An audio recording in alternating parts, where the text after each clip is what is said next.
Good day, my dark darlings, or darklings if you prefer.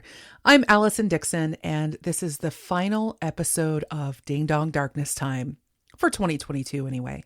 It's been an eventful year on fronts both personal and professional, but one thing that has remained a constant throughout it, and quite frankly for countless years preceding it, is my fascination with true crime. Although this is not strictly a true crime podcast, mostly because I don't feel like limiting myself in my options, I've dipped my toe into it here and there, for instance, when talking about the Sodder family in the 9th episode of Ding Dong Ditch, or the most recent Ditch episode about 3 insane heists. And rest assured, I have even more in store for true crime episodes. It's a very important thread in the tapestry I'm trying to weave on this show. But why? And why so many of us? Let's find out.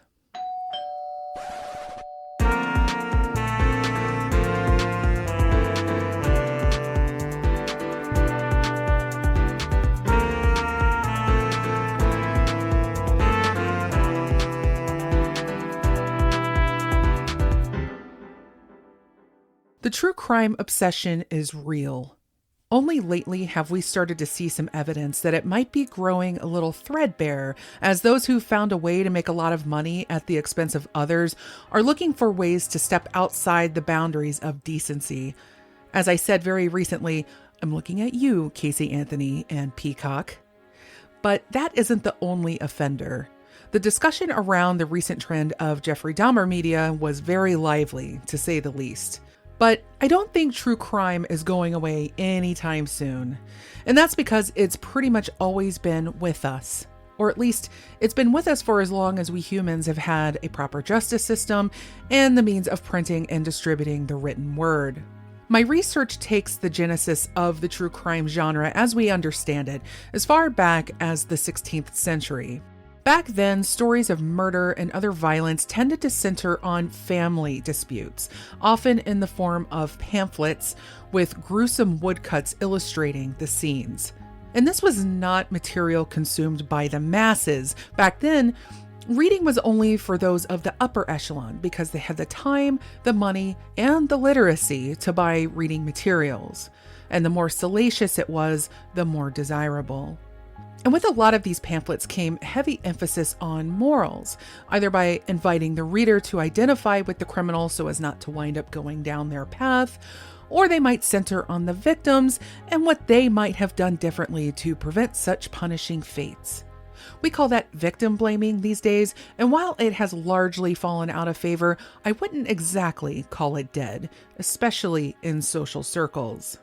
But as the years rolled on and cities began to establish police forces, the popular interest in true crime evolved into detective stories, pulp novels, and penny dreadfuls.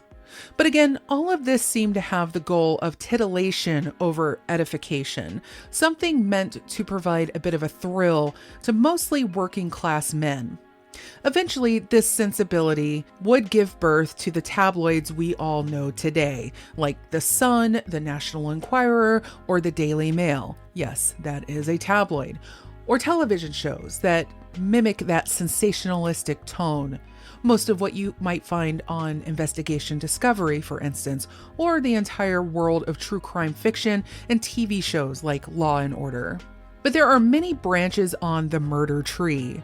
We have a more investigative or journalistic side to it as well, and I know you're all thinking immediately of Serial, which gave rise to an extraordinary boom in today's true crime interest, particularly in the realm of podcasting. And these days, most of the podcasts on Apple's top charts are true crime related. It was also right around the boon of Serial that Netflix came out with Making a Murderer, which we could all fairly call the godfather of the modern true crime documentary, though neither Serial nor Making a Murderer would likely exist if not for the explosive Errol Morris documentary, The Thin Blue Line. Released in 1988, it explored the possibly erroneous conviction of Randall Dale Adams in the murder of a Dallas police officer, Robert Wood. Morris originally intended to make a documentary about Dr. James Grigson, a psychiatrist in Texas who testified in hundreds of death penalty cases as to whether a murderer would reoffend if released. They called him Dr. Death, so you can imagine how many times he ruled in favor of the defendants. He was eventually exposed as a quack and expelled from the American Academy of Psychiatry, but in the course of interviewing Gregson, Morris learned of the case of Randall Dale Adams, which Gregson testified on, resulting in Adams' death sentence. And soon Morris put his entire focus on that investigation and ended up blowing it wide open. If you haven't seen The Thin Blue Line, by the way, every true crime aficionado, especially those who are a big fan of regular citizens becoming the detectives, owes it to themselves to do so. It's stunning. But even given the very clear influences of The Thin Blue Line, we can likely trace our contemporary interest in true crime clear back to 1966, when Truman Capote released his book In Cold Blood about the murder of the Cutter family in Holcomb, Texas in 1959. A book that, despite its many inaccuracies, many still consider to be one of the best true crime novels ever written. And it was likely the inspiration behind many of the other great books that came along after, like Helter Skelter, and pretty much the entire bibliography of Anne Rule. As I said, all of this is to illustrate how we've always carried this fascination with us. So have these historical references ready when someone tries to call our current engagement with true crime something new, or a sign that we're falling from grace as a species. If anything, I think we're just trying to learn how to be a bit more responsible about how we talk about crime. And it's nice because that kind of awareness wasn't really in our collective arsenal a century ago. In a recent series from probably my favorite podcast, Last Podcast on the Left, the boys talked about the Bath School Massacre, which remains the deadliest attack on a school in American history. And there were several accounts of spectators at the firebombing who collected specimens from blown apart bodies or scraps of bloody fabric and kept them in jars as souvenirs, just in case you weren't sure how low people could go with this kind of thing. And I haven't even begun to discuss the role of the news media in shaping and feeding our fascination on true crime. The saying, if it bleeds, it leads, didn't come from nowhere, and sensationalistic coverage of murders goes back a long way. The Lizzie Borden case in 1892, however, represents perhaps the first real merger of murder, forensics, and press for consumption by the masses. It became the original trial of the century, and the hunger for such things hasn't even come close to tamping down much since. Human curiosity, morbid or otherwise, is insatiable. It's not really good or bad, however, it just is. That being said, it's also not enough to say we've always been like this, because while that's true to a large extent, we have something now that people didn't have back then. We have the ability to distribute information from one end of the planet to the other in mere seconds. I will finish this podcast, edit it, and upload it, and it will be listened to in Greece within the next few hours. And I'm a nobody. So just imagine, somebody who's really big and famous, tens of thousands of people getting an episode of The Prosecutors, for instance, all around the globe in an instant. That is fascinating. And it really sets us apart from our forebears. And though we do have the ability to distribute that information from one side of the planet to the other in mere seconds, a lot of times said information is not correct. And even under the best of circumstances, a fact is like a newborn creature born in a hostile environment, full of people waiting to twist it and rip it to shreds before it can get to safety. And the discussion that these shows generate across social media and their effects on the criminal justice system are becoming more apparent as we see courts moving to seal probable cause affidavits and issuing gag orders in order to isolate trials from the very public to which the courts are supposed to be accountable. It seems a very stark irony that in our quest to make sure justice is served, we are wielding very powerful mechanisms capable of destroying the rule of law, or at least rendering it moot, and nothing good can come of that. Now, to further answer the question of why true crime, I decided that rather than poring over and reciting history, I would turn to you folk and ask why this subject matters to you. I posed this question in my favorite Facebook group, The Gallery, which is the fan group for the Prosecutors podcast. I really loved some of the answers, so I selected a few to read here, and I want to thank everyone who offered their insights and thoughts on this. Many of the members, like Tiffany, said they just loved a good mystery because they were raised on a steady diet of Unsolved Mysteries, America's Most Wanted, or Agatha Christie or Nancy Drew stories. In other words, they were born into the environment and their interests took off from there. On the same token, several members mentioned having law enforcement family members and recalled hearing stories about murder cases around the dinner table from an early age. Others bring up foundational events from their own lives, a murder in the neighborhood or in the family, for instance, or the experience of other personal trauma that really put them on the track of trying to find empathy and identity with other survivors. A couple of you also admitted to just being plain old nosy busybodies and rubberneckers, which I just love. Actually, the aspect of curious voyeurism is a pretty vital ingredient in the true crime enthusiast stew, whether you want to own up to it or not. And I'm not into the whole performative denial thing. In some way, shape, or form, much of our entertainment and education comes from getting up in people's business. But I really loved this response from David. And he says, I'm into true crime because I want the answer to everything to be the conspiracy theory. I want Dyatlov Pass to be aliens. I want it to be ghosts. I want Brian Schaefer to have vanished from the bar because he was abducted by aliens or turned into a ghost or whatever. I want the answer to be the Yeti or a CIA cover-up, etc. That intrigues me to no end. But the answer is never those things. Elisa Lam was not possessed by demons. She had a mental breakdown. Brian Schaefer left the bar. Dyatlov Pass was an avalanche or, something else, but I don't think it was some secret joint CIA KGB mission that offed these kids for totally top secret reasons. Because it's never the conspiracy theory. I'm very difficult to convince that the answer to all these cases isn't something exceedingly, excruciatingly normal. Extraordinary claims require extraordinary evidence. When you start having to do mental gymnastics to make the theory fit, it's likely because you're trying to reach the conclusion you want. Because it's never the conspiracy theory, but because I always want it to be, I'm into true crime. I absolutely love that answer. And it resonated very deeply with me because when I'm exploring big cases, I'm always looking immediately for ways to discredit the sexiest theories. That isn't to say that the sexy theory can't also be the correct one. Some stories really are larger and stranger than life. One that immediately comes to mind is the pizza bomber story. Check out the documentary Evil Genius if you want to know more about that one. It is pretty amazing. But most cases aren't like that. And if getting to the truth is our biggest goal in the exploration of crime, and if it isn't, I think people really need to have a conversation with themselves, then we have to be prepared to sacrifice a lot of pretty darlings on the altar of reality and save the fantastical stuff for our fiction.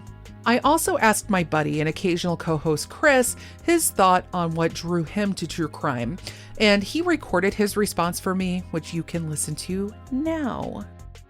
Hello, fellow ding-dongs. It's Chris here. And today we're talking about true crime and what it means to me. I think, one of my earliest memories or connections with true crime is unsolved mysteries, which I think is true for a lot of people. And really, it's that allure that you can help solve a mystery. And that is an idea that has kind of stuck with me. I can say that only until the last couple of years, it's not really something I had followed too much, true crime stories. But as many, during the pandemic and looking for new things to absorb our time, I ventured more into podcasts about true crime and even some documentaries. And I think what really fascinated me is the process of trying to find someone who is missing or murdered, trying to bring those to justice who have committed wrongdoings, and how powerful that can be when we work together. And I really believe that we're in an era where the power of many through our technology and our modes of communication and investigation are allowing us to solve that which has not been solved before, as well as just advances in things like genetic genealogy and everything we've done through the Human Genome Project, being able to understand DNA and evidence better. All of those, I think, have been allowing us more and more to bring resolution for the right people and not wrongful convictions. Hopefully, we're moving in a direction where that's more the case. And there's something to be said about people who are willing to give their free time to help solve these crimes, to help find these perpetrators, and really teaming up with law enforcement. We know that law enforcement has limited resources, time, budget. They have so many cases. They have other pressing agendas or requirements for what they need to do as law enforcement.